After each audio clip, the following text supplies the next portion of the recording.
নমস্কার বন্ধুরা, মানবীর রান্নাঘরে আপনাদের সবাইকে স্বাগত জানাই। আমার আজকে রেসিপি হচ্ছে ওটস দিয়ে তৈরি হেলদি ব্রেকফাস্ট। এটা খেতে খুব ভালো হয় আর খুবই হেলদি। তো এর জন্য লাগবে আমার আপেল, কলা, একটু মধু আর 1 কাপ ওটস। আসুন তাহলে দেখে নিই যে কিভাবে করেছি। এখানে আমি কলা নিয়ে নিয়েছি, কাঁঠালি কলা 3টে ছোটো, আর 1 কাপ ওটস। ওটসটা 1 কাপ মতোই নিতে হবে, বেশি হলে আবার মাপগুলো আলাদা হয়ে যাবে। আর 2টো ডিম নিয়েছি, আর মধু নেব 3 চামচ মতো, আর একটা আপেল।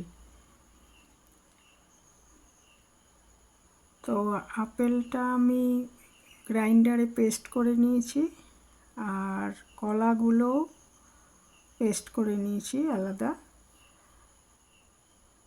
এবারে ওই ওটসটা ওই রকমই থাকবে যেরকম ছিল আর কি, কোনো গুঁড়োও করিনি বা রোস্টও করিনি, কাঁচা যেরকম ছিল সেরকমই নিয়ে নেব। আর তার মধ্যে আমি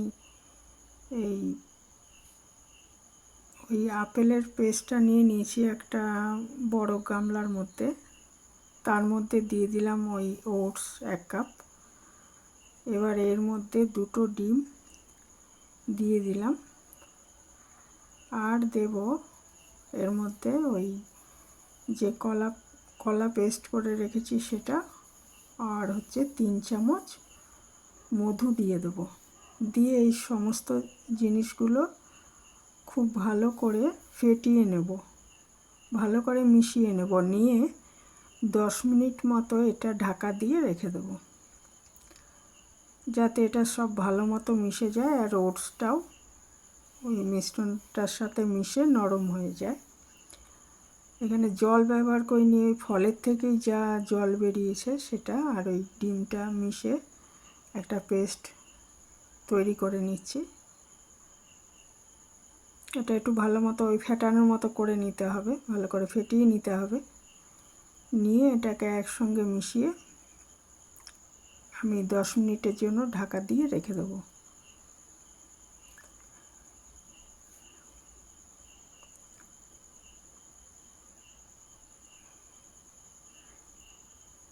এটা সবাই খেতে পারবে, মানে যারা ওয়েট লস করতে চাইছে তারাও খেতে পারবে, আবার যাদের আটা খাওয়া বারণ আছে তাদের জন্যও ভালো। হ্যাঁ, কলাটা দেওয়া হচ্ছে, কলাটা একটু কিন্তু কলাটা ইচ্ছে করলে বাদও দেওয়া যায়, কলাটা দিলে একটু ভালো হয় আর কি খেতে। আর কলায় তো পটাশিয়াম আছে, এমনি তো কলা খাওয়াই যায়, যাদের বারণ আছে তারাও একটু আধটু খেতেই পারে। ওই পটাশিয়াম হচ্ছে প্রেশার কমায় আর কি, খুবই উপকারী। এরপরে 10 মিনিট পরে আমি একটা ননস্টিক প্যান নিয়ে নিয়েছি, এর মধ্যে আমি 1 চামচ বাটার দিয়ে দিচ্ছি। বাটার দিয়ে দিচ্ছি যাতে ওটা মানে মিশ্রণটা আর কি ভালো মতো ওটা হয়ে যায় ওখানে আর কি, যাতে কি বলবো মানে ভালো মতো ওঠে আর কি জিনিসটা, ওই জন্য বাটারটা দেওয়া হয়েছে। আর খেতেও ভালো লাগবে, তেলের বদলে বাটারটা দিলে খেতেও মানে একটু সুস্বাদু হয় বেশি।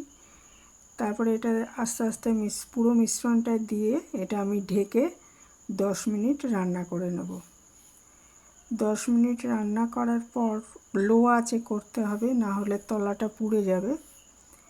একদমই আঁচটা কমানো থাকবে আর ঢাকা দিয়ে রান্না হবে। 10 মিনিট পরে আমি খুলে দেখলাম যে এটা একটু ওপরটা একটুখানি ভাব রয়েছে আর কি, একটু মানে জলো জলো ভাব রয়েছে, এটা থাকবে না, একটু শুকনো ভাব যখন চলে আসবে আর আরও 2-3 মিনিট আমি এটা করে নিলে এটা শুকনো ভাব চলে আসবে, তখন আমি এটাকে দেখুন এই যে ধারগুলো এরকম ভাজা ভাজা দেখা যাচ্ছে, যে ভাজা ভাজা হয়ে এসছে আর ওপরটা শুকনো হয়ে এসছে, তখন এটাকে আমি উল্টে দিয়েছি।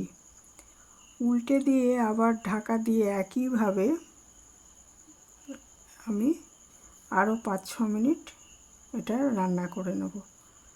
5-6 মিনিট এটা হয়ে গেলে তারপরে ঢাকাটা খুলে দেখব যে ওটা কীরকম। যদি দেখি যে হ্যাঁ এটা পুরো হয়ে গেছে, তাহলে আমি আবার এটা অল্প 2 মিনিট মতো ঢাকা দিয়ে রেখে দেবো। তারপর এটা ওভেনটা বন্ধ করে 2 মিনিট রেখে দিয়েছি। দিয়ে তারপরে এটাকে গরম গরম পরিবেশন করা যাবে কেটে। এটা মোটামুটি 2 জন খেতে পারবে, ইচ্ছে করলে 3 জনও খাওয়া যায়। এই ছিল আমার আজকের রেসিপি।